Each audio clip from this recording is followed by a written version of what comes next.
જય શ્રી કૃષ્ણ. રાધે રાધે. મારી યુટ્યુબ ચેનલમાં તમારું હાર્દિક સ્વાગત છે. મિત્રો, માં દુર્ગા બધા ઋષિઓને કહે છે, હે ભક્તો, જે કોઈ મારી આ કથા ધ્યાનથી સાંભળશે, હું તેના બધા દુઃખોને નષ્ટ કરીશ. જે કોઈ આ કથાનો પ્રચાર કરશે, તેના કરોડો પાપોનો નાશ થશે અને તેને સુખ અને સમૃદ્ધિ મળશે. આ તહેવાર વિશ્વની માતા આદિશક્તિ માં દુર્ગાને સમર્પિત છે. નવરાત્રિ દરમિયાન દેવી દુર્ગાના 9 સ્વરૂપોની પૂજા કરવામાં આવે છે. તેમાં કોઈ શંકા નથી. મિત્રો, દેવી ભાગવત પુરાણમાં નવરાત્રિ સાથે સંકળાયેલ મહાન વ્રત કથાનું વર્ણન કરવામાં આવ્યું છે. જે પણ આ કથાને એકવાર ધ્યાનથી સાંભળે છે, તેના કરોડો પાપ નાશ પામે છે. માતા રાણીની કૃપાથી તેને સંપત્તિ, અનાજ, પુત્રની પ્રાપ્તિ અને સમૃદ્ધિ મળે છે. એટલા માટે દરેક બુદ્ધિશાળી માણસે નવરાત્રિની આ કથા ધ્યાનથી સાંભળવી જોઈએ. જે પણ આ કથા સાંભળે છે, તેનું વર્ણન કરે છે અને તેનો પ્રચાર કરે છે, તે ક્યારેય અધોગતિ પામતા નથી.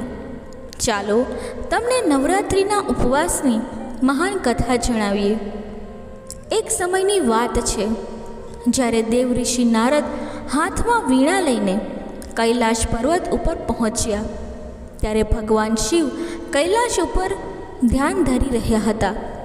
મહાદેવ દેવ ઋષિને જોઈને ખૂબ જ ખુશ થાય છે અને તેને કહે છે, પધાર્ય દેવ ઋષિ, આજે તમે કયા હેતુથી કૈલાશ પર આવ્યા છો?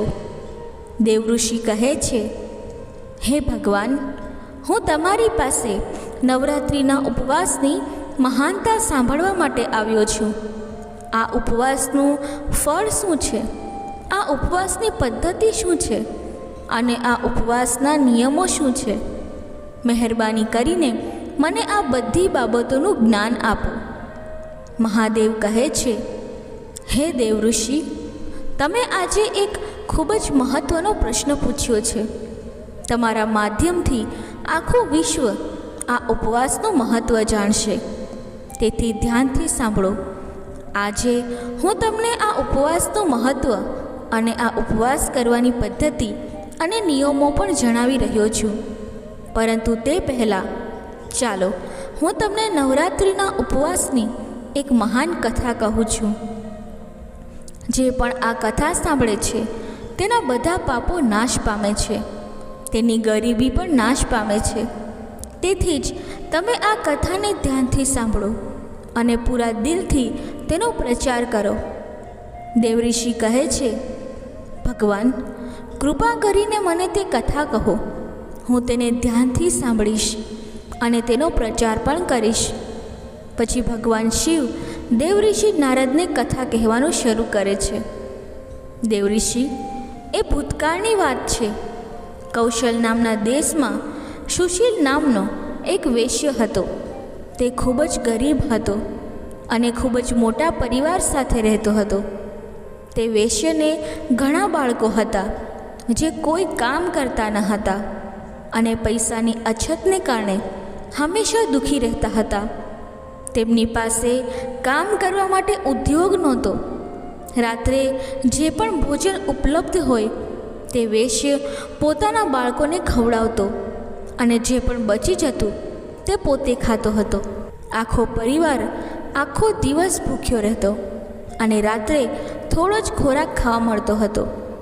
આમ વેશ્ય પોતે ભૂખ્યા રહીને આખો દિવસ કામ કરીને પોતાના પરિવારનું ભરણ પોષણ કરતો હતો. તે સ્વભાવથી ખૂબ જ શુદ્ધ અને સૌમ્ય, એક પવિત્ર માણસ, સત્યવાદી અને ધીરજવાન હતો. તે દરરોજ દેવતાઓ અને પિતૃઓની પૂજા કરતો હતો. તે તેના દરવાજા પર આવતા મહેમાનોની સેવા કરતો હતો અને દરેકને ખવડાવ્યા પછી જે બાકી રહેતું તેમાંથી તે પોતાનું ગુજરાન ચલાવતો હતો. થોડા સમય પછી એક વિદ્વાન બ્રાહ્મણ સુશીલના ઘરે આવ્યો. બ્રાહ્મણે કહ્યું, હે પુત્ર, તમારી આસપાસમાં એવી ચર્ચા છે કે તમે એક મહાન પરોપકારી છો. તમે મહેમાનોનું પ્રેમથી સ્વાગત કરો છો. તેથી જ હું તમારી પાસે આવ્યો છું. મહેરબાની કરીને અચકાશો નહીં અને તમને જે પણ શંકા હોય તે પૂછો. પછી વૈશ્ય કહે છે, હે બ્રાહ્મણદેવ, કૃપા કરીને મને જણાવો કે મારી ગરીબીનો નાશ કેવી રીતે થઈ શકે છે. આ ગરીબીને કારણે હું મારા પરિવારનું ભરણ પોષણ કરી શકતો નથી. હે બ્રાહ્મણદેવ, મને ધનની ઈચ્છા નથી, પણ હું તમારી પાસે આવો ઉપાય માંગુ છું કે જેથી મારા બાળકોની ભૂખ સંતોષાય. મારા દીકરાઓ અને દીકરીઓ ભૂખથી પીડાય છે અને ભોજન માટે ખૂબ રડે છે, અને મારા ઘરમાં પૂરતું ભોજન પણ નથી કે હું તેમને પેટ ભરીને ભોજન આપી શકું. આજે હું મારા રડતા બાળકોને ઘરની બહાર કાઢી દીધા છે અને તેઓ ક્યાંક ચાલ્યા ગયા છે. તેથી મારું હૃદય દુઃખની આગમાં બળી રહ્યું છે. પૈસાની ગેરહાજરીમાં મારે શું કરવું જોઈએ? મારી દીકરી પણ લગ્ન માટે લાયક બની ગઈ છે. કન્યાદાનનો સમય પણ પસાર થઈ રહ્યો છે. હે બ્રાહ્મણદેવ, તેથી જ હું ચિંતિત છું. હે ભગવાન, તમે એક વિદ્વાન છો. તમે મને કોઈક ઉપાયો જણાવો જેથી હું મારા પરિવારનું પાલન કરી શકું. કૃપા કરીને તમારા જ્ઞાનના બળ પર વિચાર કરીને મને કોઈ ઉકેલ જણાવો. આ રીતે વૈશ્ય દ્વારા વિનંતી કરવામાં આવતા બ્રાહ્મણે ખૂબ ખુશીથી વૈશ્યને કહ્યું, હે વૈશ્ય, હું તમારા દુઃખનું કારણ સમજી ગયો છું. હવે તમે નવરાત્રિના ઉપવાસની વિધિ કરો, જેમાં તમે ભગવતીની પૂજા કરો, દેવીના મંત્રોનો જાપ કરો. તેનાથી તમારા બધા કાર્યો પૂર્ણ થશે. તમારી ગરીબીનો નાશ થશે. આ પૃથ્વી પર નવરાત્રિનું વ્રત જેવું પવિત્ર બીજું કંઈ નથી. આ વ્રત હંમેશા જ્ઞાન અને મોક્ષ આપે છે, સુખ અને સમૃદ્ધિમાં વધારો કરે છે અને દુશ્મનોને સંપૂર્ણ રીતે નાશ કરે છે. વનવાસ દરમિયાન શ્રી રામે દેવી સીતાના અલગ થવાથી ખૂબ જ દુઃખી થયા. બાદ કિષ્કિંધા પર્વત પર આ વ્રત કર્યું હતું. આ વ્રતની અસરથી તેણે રાવણ અને તેના પુત્રોને સમુદ્ર પર પુલ બનાવીને મારી નાખ્યા હતા અને સીતા માતાને મેળવી હતી. મહાદેવ કહે છે, હે દેવઋષિ, આ રીતે બ્રાહ્મણે વૈશ્યને નવરાત્રિના વ્રતનું મહત્ત્વ સમજાવ્યું, જે સાંભળીને વૈશ્ય ખૂબ ખુશ થયા અને તેમણે તે બ્રાહ્મણને પોતાના ગુરુ તરીકે સ્વીકાર્યા અને તેમની પાસેથી દેવીનો મંત્ર લીધો. તે પછી તે વૈશ્યએ સંપૂર્ણ ભક્તિ સાથે નવરાત્રિ દરમિયાન તે મંત્રનો જાપ કર્યો અને ઘણી પદ્ધતિઓ અને ઉપાયોથી ભગવતીની પૂજા કરી. આ રીતે વૈશ્યએ 9 વર્ષ સુધી નવરાત્રિનો ઉપવાસ રાખ્યો. પછી 9મા વર્ષના અંતે અષ્ટમી તિથિએ મધ્યરાત્રિએ મા દુર્ગા તે વૈશ્યને દેખાયા અને કહ્યું, પુત્ર, હું તમારી ભક્તિ અને પૂજાથી ખૂબ જ પ્રસન્ન છું. જ્યારે વૈશ્યએ માતા દુર્ગાને પોતાની સામે જોઈ ત્યારે તેમના અંગો ધ્રુજવા લાગ્યા. તેની આંખમાં આંસુ આવી ગયા. જ્યારે વૈશ્યએ મા દુર્ગાનું તે અદ્ભુત દિવ્ય સ્વરૂપ જોયું ત્યારે તે આનંદથી અભિભૂત થઈ ગયો. પછી વૈશ્યએ માતાને નમન કર્યું અને કહ્યું, હે માતા, હું તમારા દર્શનથી ધન્ય થઈ ગયો છું. માતા, તમારા દર્શન ખૂબ જ દુર્લભ છે. તમે ખરેખર ત્રિલોક સુંદરી છો. સર્વશક્તિમાન આખા વિશ્વની માતા છો. તમે મારા જેવા સામાન્ય ભક્તને દર્શન આપીને ખૂબ મોટી કૃપા કરી છે. હે માતા, હવે મારા મનમાં કોઈ ઈચ્છા નથી. મારા બધા દુઃખો તમારા દર્શનથી દૂર થઈ ગયા છે. માં, મારા પર એટલી દયા કરો કે મારા દીકરાઓ અને દીકરીઓને પૂરતું ભોજન મળે, જેથી તેમને કાયમ માટે ભૂખ્યા ન સૂવું પડે. ત્યારે માતા દુર્ગાએ કહ્યું, હે વત્સ, તમારી બધી ગરીબી હવે ખતમ થઈ જશે. તમારું ઘર સંપત્તિથી ભરાઈ જશે અને તમારા પરિવારની બધી જ સમસ્યાઓનો અંત આવશે. તમારા બાળકોને પણ સારું ભવિષ્ય મળશે અને તમારી દીકરીના લગ્ન પણ જલ્દી થઈ જશે. તમારી પેઢીઓ સુખ અને સમૃદ્ધિથી ભરેલી રહેશે. આ કહીને દેવી દુર્ગા એટલી પ્રબળ થઈ ગઈ કે ક્ષણે ક્ષણે સુશીલ વેશ્યનું ઘર પ્રકાશથી ભરાઈ ગયું અને તેમની ગરીબી દૂર થઈ ગઈ. ટૂંક સમયમાં જ તેમના નાના ઘરની જગ્યાએ એક વિશાળ મહેલ બની ગયો. તે મહેલ સોનાના મણકા અને કિંમતી રત્નોથી ભરેલો હતો. તેના બધા બાળકો ખુશ અને સંતુષ્ટ થઈ ગયા. સુશીલ પાસે હવે માત્ર તેના પરિવાર માટે જ ભોજન નહોતું, પરંતુ તે અન્ય લોકોને પણ મદદ કરી શકતો હતો. સમય પસાર થયો અને સુશીલ વેશ્યની દીકરીનું ધામધૂમથી લગ્ન થયું. સુશીલ વેશ્યએ પોતાની ભક્તિ અને આદર ક્યારેય છોડ્યા નહીં અને મા દુર્ગાનો આભાર વ્યક્ત કરવાનું ચાલુ રાખ્યું. તેમનું જીવન હવે આનંદ અને સમૃદ્ધિથી ભરેલું હતું.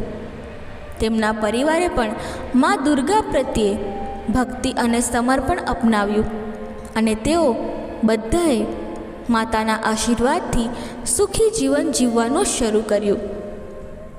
ભગવાન શિવ આગળ કહે છે, હે નારદ મુનિ, હવે હું તમને એક બીજી કથા સંભળાવું છું. તમે ધ્યાનથી સાંભળજો. એક નાનકડું ગામ હતું અને એ નાનકડા ગામની અંદર એક ગોવાળિયો રહેતો હતો. એ ગોવાળિયો અને ગોવાળિયાની પત્ની બે માતાજીના પરમ ભક્ત હતા. માતાજીની સેવા પૂજા કરતા અને માતાજીની આરાધના કરતા હતા. ગોવાળિયો આખો દિવસ ગાયો ચરાવવા જાય અને એની પત્ની ઘરે પૂજા પાઠ કરે અને માતાજીની આરાધના કરે, ઘરના કામ કરી અને પોતાનું ગુજરાન ચલાવે છે. આ ગોવાળિયો વનવગડાની અંદર ગાયો ચરાવતો. એક દિવસ તે ગાયો ચરાવતો હતો ત્યારે તેણે જોયું કે એની ગાયો સાથે એક બીજી ગાય હતી. તે રૂપરૂપની અંબાર હોય એવી ગાય હતી. એ ગાયને જોઈને ગોવાળિયો વિચારવા લાગ્યો કે આ ગાય કોની હશે અને આ ગાય ક્યાંથી આવી હશે. એક દિવસ, 2 દિવસ, 4 દિવસ, આમ રોજ એ ગાય આવતી અને ગાયો સાથે ચારો ચરતી અને સાંજે પાછી જતી રહેતી. ગોવાળીએ એક દિવસ વિચાર કર્યો કે આ ગાય છે કોની અને ક્યાંથી આવે છે. એ જોવા માટે એ ગાયની પાછળ પાછળ જવા લાગ્યો. એ ગાય આગળ જાય અને એ ગોવાળિયો એની પાછળ જાય.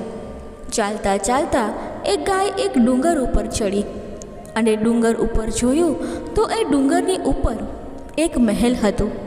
આ મહેલની અંદર આ ગાય વળી.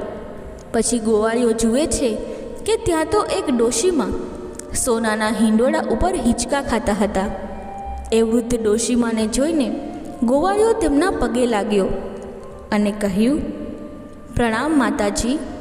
ત્યારે વૃદ્ધ ડોશીમાં બોલ્યા, બોલ બેટા, તમે અહીં કેમ આવ્યા? ત્યારે ગોવાળિયો કહે છે કે તમારી ગાય અમારી ગાયો સાથે ચરવા આવતી હતી એટલે જાણવા આવ્યો કે આ ગાય કોની છે. ગોવાળિયાને મનમાં એમ થયું કે જો આ ડોશીમાં ગાયને ચરાવવાનું ચરામણ આપે તો અહીંથી ચરામણ પણ સારું મળશે, કારણ કે આ ડોશીમાને તો સોનાનો હિંડોળો છે, તો એ મને કેટલું બધું આપી દેશે. એને પણ લાલચ જાગી. એને પણ એમ થયું કે મને પણ મારી મજૂરી મળે અને ડોશી સારી એવી મજૂરી આપે છે, કારણ કે ડોશીમાના ઘરે તો ધનના અપાર ભંડાર છે. એટલે એણે કીધું કે માં, આ તમારી ગાયને રોજ હું ચરાવું છું. ત્યારે ડોશીમા બોલ્યા કે બેટા, મારી ગાયને રોજ ચરાવતો હોય તો એનું ધ્યાન રાખજે. ત્યારે ગોવાળિયો કહે છે કે માં, મને મારું ચરામણ આપજો. ત્યારે ડોશીમાએ કહ્યું કંઈ વાંધો નહીં બેટા, 12 મહિના પૂરા થાય એટલે તું તારું ચરામણ લઈ જજે. ગોવાળિયાએ કીધું કે હા માં, કંઈ વાંધો નહીં. માં, હવે રોજ તમારી ગાયને હું લઈ જઈશ અને રોજ ચરાવીશ. આમ કહી અને ગોવાળિયો ત્યાંથી જતો રહ્યો. ગોવાળિયો મનમાં ને મનમાં વિચાર કરે છે કે હે માતાજી, આ ડોશીમાની હું રોજ ગાય ચરાવીશ, એના બદલામાં મને ઘણા પૈસા મળશે. એમ વિચારી રાજી રાજી થતો ગોવાળિયો પોતાના ઘેર આવે છે. પછી તો ગોવાળિયો માં અંબાજીની પ્રાર્થના કરે છે કે હે માં, તમારો ખૂબ ખૂબ આભાર. આજે મને એક ડોશીમાએ તેમની ગાય ચરાવવાના બદલામાં ચરામણ આપવાનું કહ્યું છે. આમ ડોશીમાની ગાય ચરાવતા 12 મહિના પૂરા થયા. ત્યારે ગોવાળિયો ડુંગરે ચડતા ડોશીમાના ઘરે જાય છે. ત્યાં ડોશીમા જવને સાફ કરતા હતા. ત્યાં જઈને ગોવાળિયો ડોશીમાને પ્રણામ કરે છે અને કહે છે, માં, 12 મહિના વીતી ગયા છે, હું મારું ચરામણ લેવા આવ્યો છું. ત્યારે ડોશીમાએ કહ્યું કે હા બેટા, મને બરાબર યાદ છે, તું 12 મહિના પછી ચરામણ લેવા આવવાનો હતો. પછી માએ કહ્યું, બેટા, હું તને ચરામણ આપું છું. એમ કહીને હુંપડામાં જવ હતા એ જવ બધા આપી દીધા. ગોવાળિયાને ધ્રાસકો પડ્યો. ગોવાળિયો વિચાર કરવા લાગ્યો કે આ શું? ડોશીમાં મને આ શું આપે છે? આના ઘરમાં ધનના ભંડાર ભરેલા છે. આના ઘરમાં આટલું બધું છે તો મને ફક્ત આ જુવાર આપે છે. આ ડોશી તો ખૂબ જ લોભી નીકળી. આવું મનમાં વિચારી જુવારની થેલી લઈને એ ડુંગર ઉતરવા લાગ્યા અને મનમાં વિચારવા લાગ્યા કે આ ડોશીમાની ગાય ન ચરાવી હોત તો સારું રહેત. ડુંગર ઉતરતા તેણે બધા જુવાર થેલીમાંથી ફેંકી દીધા અને ખાલી થેલી લઈ ડુંગર ઉતરી ગયો. જ્યારે તે ઘરે આવ્યો ત્યારે ગોવાળિયાની ઘરવાળીએ કીધું, સાંભળો, થોડું જમી લો. ત્યારે ગોવાળિયાએ કીધું, મને આજે ભૂખ નથી. ત્યારે એની પત્ની આવીને કહે છે કે સ્વામી, શું વાત છે? આજે તમે ખૂબ જ ચિંતામાં લાગો છો. ત્યારે ગોવાળિયાએ કહ્યું કે મને એમ હતું કે આપણા બાપ દાદા જેની ગાયો ચરાવતા હતા એ ડોશીમાં મને તો કંઈ ના આપ્યું. ત્યારે પત્નીએ કહ્યું કે કોણ ડોશીમાં? કયા ડોશીમાની વાત કરો છો? ત્યારે ગોવાળિયો કહે છે, અરે આ જે ડુંગર ઉપર એક ડોશીમાં છે અને એ સોનાના હિંડોળા ઉપર હિંચકા ખાતા હતા. એમની ગાય આપણી ગાયો સાથે ચરવા આવતી હતી. હું એને ચરાવતો હતો. ડોશીમાએ મને એનું ચરામણ આપવાની વાત કરી હતી. તો 12 મહિના થઈ ગયા અને હું ચરામણ માંગવા ગયો અને એમાં એવું થયું કે એમણે મને જવ આપી દીધા. ખૂબ જ કંજૂસ ડોશીમાં છે. આટલી કંજૂસ આ દુનિયામાં કોઈ નહીં હોય. પત્નીએ કીધું કે તમે કોની વાત કરો છો? આપણા કોઈ બાપ દાદાએ કોઈની ગાયો ચરાવી નથી અને ત્યાં કોઈ ડોશીમાં નથી. ત્યાં કોઈ મહેલે પણ નથી કે ત્યાં કોઈ સોનાનો હિંડોળો પણ નથી. તમે આ શું વાત કરી રહ્યા છો? પછી પત્નીએ કહ્યું, લાવો બતાવો ડોશીમાએ શું આપ્યું છે. પત્ની બહુ હોશિયાર હતી. એણે જોયું તો થેલીની અંદર જે જુવાર ચોંટી ગઈ હતી એ સોના મહોર થઈ ગઈ હતી. પત્નીએ કહ્યું, અરે આ જુઓ, આ જુવાર નથી, આ તો સોનાની જુવાર છે. આ જુઓ, 2-4 જુવાર જે ચોંટી રહી હતી એ મેં જોઈ તો એ તો સોના મહોર જેવી લાગે છે. ત્યારે ગોવાળિયાએ જોયું તો ખરેખર એ જુવાર સોનાની બની ગઈ હતી. ત્યારે તેની આંખોમાંથી આંસુ વહી નીકળ્યા અને કહેવા લાગ્યો, માએ મને સાક્ષાત દર્શન આપ્યા અને હું માને ઓળખી ન શક્યો અને મેં મા વિશે કેવા કેવા શબ્દો કહ્યા.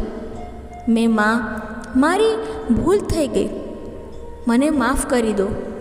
એમ કહી ગોવાળિયો દોડવા લાગે છે. પત્ની પણ એની પાછળ દોડે છે અને માં કહેતા કહેતા ડુંગર ચડવા લાગે છે. પણ ડુંગર ઉપર જઈને જુએ તો ત્યાં કોઈ મહેલ નથી, ત્યાં કોઈ હિંડોળો નથી કે ત્યાં કોઈ ડોશીમાં નથી. ત્યાં તો ફક્ત વેરાન પથ્થરથી ભરેલી જમીન હતી. ગોવાળિયાએ માતાજીને પ્રાર્થના કરવા લાગ્યો, હે માં, મારી ભૂલ થઈ ગઈ, મને માફ કરો. હવે તમે દર્શન નહીં આપો તો હું અન્ન પાણીનો ત્યાગ કરી દઈશ. માતાજીને પણ એમ થયું કે મારો ભક્ત આજે મને ખરા હૃદયથી બોલાવી રહ્યો છે. મિત્રો, કોઈ પણ વસ્તુ તમે યાદ રાખજો કે ખરા હૃદયથી તમે કોઈ પણ દિવ્ય શક્તિને યાદ કરો છો અને એ દિવ્ય શક્તિ 24 કલાકની અંદર તમારા ઘરે આવી જાય. તમે જો હૃદયથી એક વખત માનું નામ લેશો, સાહેબ, તમને એમ અહેસાસ થઈ જશે કે ના, આ દુનિયામાં કોઈ તો દિવ્ય શક્તિ છે જે ગમે તે રીતે, અલૌકિક રીતે તમારું કામ કરી નાખે છે. ગોવાળિયાની હૃદયની ભાવના જોઈ માં અંબાજી પોતે સાક્ષાત સિંહ સવારીમાં પ્રગટ થયા. માતાજીને જોઈને આ બંને દંપતી સાષ્ટાંગ પ્રણામ કરે છે અને કહે છે, હે માં, અમારી ભૂલ થઈ ગઈ, અમને માફ કરી દો. અમને કંઈ ખબર ન પડી અને અમારી ભૂલ થઈ ગઈ માં, અમને માફ કરી દો. માં કહે છે કે બેટા, હું તારી ભક્તિથી પ્રસન્ન છું. હે દીકરા, તને શું જોઈએ છે? ત્યારે ગોવાળિયો અને એની પત્ની એટલું જ માંગે છે કે માં, અમારે હવે કંઈ જોઈતું નથી, અમને જન્મો જન્મની તમારી ભક્તિ આપજો. પછી માતાજીએ તથાસ્તુ કહી અને માં અંતર ધ્યાન થઈ ગયા. આ પતિ પત્ની માની જય બોલાવતા ધીરે ધીરે આનંદમાં ઉતરતા ઉતરતા ઘરે જાય છે અને માતાજીની ભક્તિ કરે છે અને માતાજીનો પાઠ કરે છે, માતાજીનું સ્મરણ. અને એમ કહેવાય છે કે અંતે પતિ પત્ની વૈકુંઠને પ્રાપ્ત કરે છે. તો બોલો અંબે માતની જય, બોલો નવદુર્ગા માતાની જય. ભગવાન શિવ કહે છે, હે દેવઋષિ, આ રીતે મેં તમને નવરાત્રિના ઉપવાસની મહાન કથા કહી છે.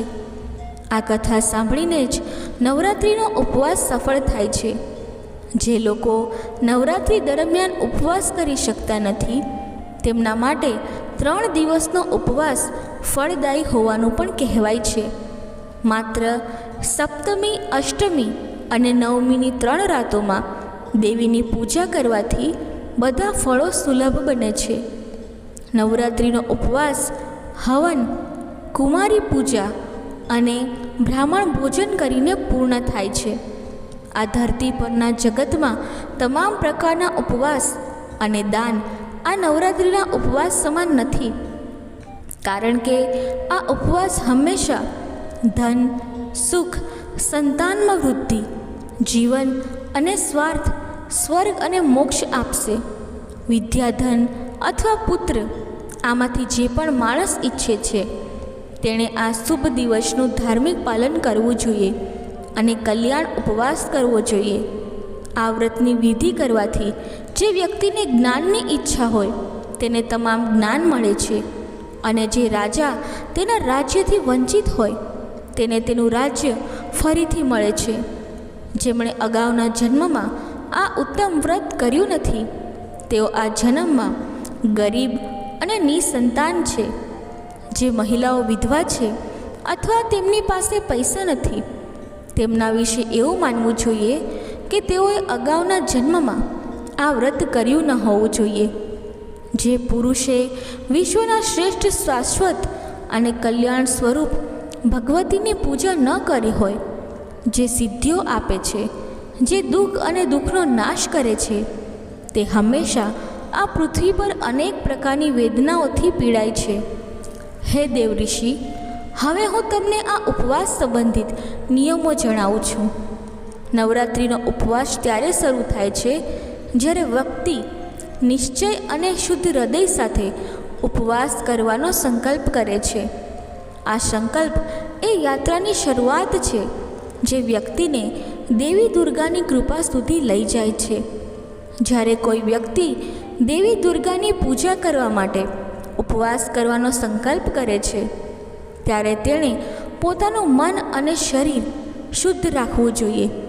શુદ્ધતા એ માત્ર બાહ્ય જ નહીં પણ મનની આંતરિક શુદ્ધતા પણ છે. તેથી જ ઉપવાસની શરૂઆત વ્રતથી થાય છે, જેમાં વ્યક્તિ પોતાની જાતને દેવી દુર્ગાના ચરણોમાં સમર્પિત કરે છે. ઉપવાસ દરમિયાન ભોજનનું વિશેષ ધ્યાન રાખવામાં આવે છે. માત્ર શુદ્ધ આહાર લેવો જોઈએ અને તામસિક પદાર્થો વગરનો ખોરાક જ લેવો જોઈએ. જો કોઈ વ્યક્તિ આખા 9 દિવસ ઉપવાસ કરી શકે તો તે શ્રેષ્ઠ માનવામાં આવે છે. પરંતુ જો શારીરિક કારણોસર તે શક્ય ન હોય તો તે ફળોનો ખોરાક અથવા એક વખત ભોજન લઈ શકે છે. ખોરાકમાં સાત્વિકતા હોવી જોઈએ, એટલે કે ડુંગળી, લસણ અને માંસ ખાવાનું ટાળવું જોઈએ. જ્યારે તમે દેવી દુર્ગાની પૂજા કરો છો ત્યારે સંયમ સાથે જીવન જીવવું એ સાચી પૂજા છે. માત્ર ધૂપ અને દીવા સાથે જ નહીં, પરંતુ તમારા હૃદયની ભક્તિ સાથે તેમને ફૂલો અર્પણ કરો. લાલ ફૂલો દેવીને ખાસ કરીને પ્રિય હોય છે, તેથી તેમની પૂજામાં લાલ ફૂલો ચડાવવાનું શ્રેષ્ઠ છે. પરંતુ તેનાથી પણ વધુ મહત્ત્વપૂર્ણ છે પૂજા સમયે દેવી દુર્ગાના 9 સ્વરૂપોમાંથી દરેકમાં તમારું મન સમર્પિત કરો. પૂજાની સાથે તેમની ભવ્યતા ગાવાનું, તેમની વાર્તાઓ સાંભળવી અને તેનું વર્ણન કરવું પણ ખૂબ જ શુભ માનવામાં આવે છે. ઉપવાસના આ દિવસોમાં ક્રોધ, લોભ, આસક્તિ અને નફરતથી દૂર રહેવું જોઈએ. આ આત્મસંયમ અને સાધના માટેનો સમય છે.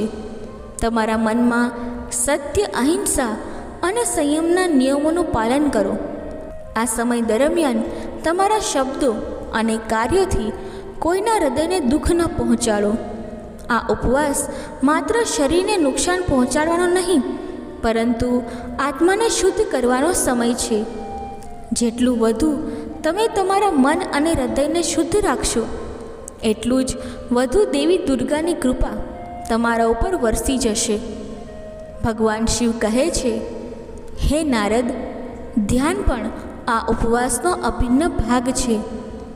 દેવીના મંત્રોનો જાપ કરો અને તેના સ્વરૂપનું ધ્યાન કરો. જ્યારે તમે ઓમ દુર્ગાય નમઃ મંત્રનો જાપ કરો છો ત્યારે તે શક્તિ અને હિંમત પેદા કરશે. ધ્યાનમાં બેસીને દેવીના દિવ્ય સ્વરૂપનું ચિંતન કરો. તેમના વૈભવને યાદ કરો, જે તમારી અંદરની નકારાત્મકતાને દૂર કરશે અને શાંતિનો અનુભવ કરશે. જ્યારે નવરાત્રિના છેલ્લા દિવસો આવે છે ત્યારે દેવીની કૃપા મેળવવા માટે છોકરીઓની પૂજા કરવી ખૂબ જ મહત્ત્વપૂર્ણ છે. છોકરીઓને દેવીનું સ્વરૂપ માનવામાં આવે છે, તેથી 9 છોકરીઓને આમંત્રિત કરો અને તેમની સેવા કરો. તેમને ખવડાવો, તેમના પગ ધોવો અને તેમના આશીર્વાદ લો. આ પૂજા તમારી સાધનાને પૂર્ણતા તરફ દોરી જશે. અને હા, આ ઉપવાસ દરમિયાન તામસિક આહારથી દૂર રહેવું જોઈએ. માંસ, દારૂ અને તામસી વસ્ત્રોથી અંતર રાખવું જોઈએ. ખૂબ જ સાત્વિક જીવન જીવવું જોઈએ, જેથી તેની સાધનામાં કોઈ અવરોધ ન આવે. આ 9 દિવસ માત્ર તપસ્યાના દિવસો નથી, તે આધ્યાત્મિક જાગૃતિના દિવસો છે. ભગવાન શિવે નારદને નવરાત્રિના ઉપવાસનું મહત્ત્વ સમજાવ્યું અને કહ્યું કે આ ઉપવાસ માત્ર સાંસારિક ઈચ્છાઓની પરિપૂર્ણતા માટે જ નથી, પરંતુ આત્માના ઉત્થાન માટે છે. જે આ ઉપવાસને આદર અને ભક્તિ સાથે કરે છે, દેવી દુર્ગાની કૃપાથી તે તમામ પીડાઓથી મુક્ત થાય છે અને તેની બધી ઈચ્છાઓ પૂર્ણ થાય છે. તેથી હે નારદ, જે કોઈ પણ આ ઉપવાસની પ્રતિજ્ઞા લે છે તેણે આ સાધના શરીર, મન અને આત્માની સંપૂર્ણ શુદ્ધતા સાથે કરવી જોઈએ.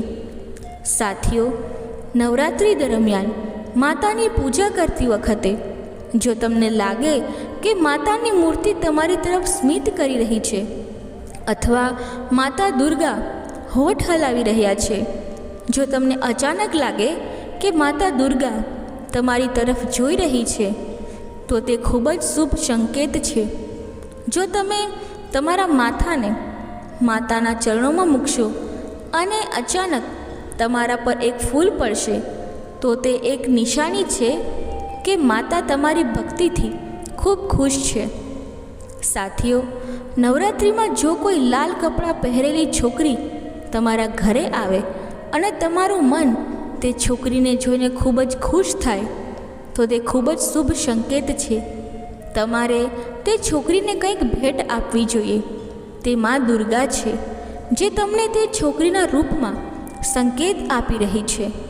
અને જો તમે તમારા સપનામાં નવરાત્રિ દરમિયાન કોઈ એવી છોકરી જોશો જે તમારી તરફ વારંવાર સ્મિત કરી રહી છે, તો તમારે સમજવું જોઈએ કે મા તમારી ભક્તિથી ખૂબ ખુશ છે અને હવે તમારા જીવનમાંથી ખરાબ સમય સમાપ્ત થવાનો છે. ત્રીજું ચિહ્ન, જો તમે સપનામાં માતાના પદ ચિહ્નો જોશો અને તમે તેમના પદ ચિહ્નોને અનુસરીને આગળ જઈ રહ્યા છો, પરંતુ તમને માતા દુર્ગા ક્યાંય દેખાતી નથી, જો તમે સ્વપ્નમાં તમારી માતાને શોધવા માટે અહીં ત્યાં દોડી રહ્યા છો, તો પણ આ એક શુભ સંકેત છે. જો તમે પણ આવું જ સપનું જોશો તો તમારા દુઃખનો અંત આવી જશે. ઘરમાં જો કોઈ બીમાર હશે તો તે પણ સંપૂર્ણ રીતે સ્વસ્થ થઈ જશે. ચોથી નિશાની મિત્રો, જો તમે મા દુર્ગાની આરતી અથવા આરાધના કરી રહ્યા છો અને તમે માતાની ભક્તિમાં સંપૂર્ણ રીતે ડૂબી ગયા છો અને અચાનક તમારી આંખોમાંથી આંસુ આવવા લાગે છે, તો તમારા મનમાં એક વિચિત્ર લાગણી આવે છે જે તમે સમજી શકતા નથી, તો આ માતાની નિશાની છે. માતા તમારા હૃદયમાં પ્રવેશી ગઈ છે અને હવે તમારી દરેક ઈચ્છા અવશ્ય પૂર્ણ થશે. પાંચમી નિશાની, જો નવરાત્રિ દરમિયાન તમારી પાસે મા દુર્ગાની પ્રિય વસ્તુઓ વારંવાર તમારી પાસે આવે છે, જેમ કે માતાની શૃંગારની વસ્તુઓ, માતાના લાલ ફૂલો, માતાની લાલ ચુનરી વગેરે, તો તેને શુભ સંકેત માનવામાં આવે છે. તો દોસ્તો, આવી રીતે ભગવાન શિવે દેવઋષિ નારદને નવરાત્રિનું મહાત્મય કીધું. મિત્રો, આ કથા બોલતી વખતે જો મારાથી કોઈ ભૂલ થઈ હોય તો હું ક્ષમા માગું છું અને આશા રાખું છું કે આ કથા તમને પસંદ આવી હશે. જો આ કથા તમને પસંદ આવી હોય તો વિડીયોને લાઈક કરી ચેનલને સબસ્ક્રાઈબ જરૂરથી કરજો અને કમેન્ટ બોક્સમાં જય અંબેમાં જરૂરથી લખજો. ધન્યવાદ. જય શ્રી કૃષ્ણ. રાધે રાધે.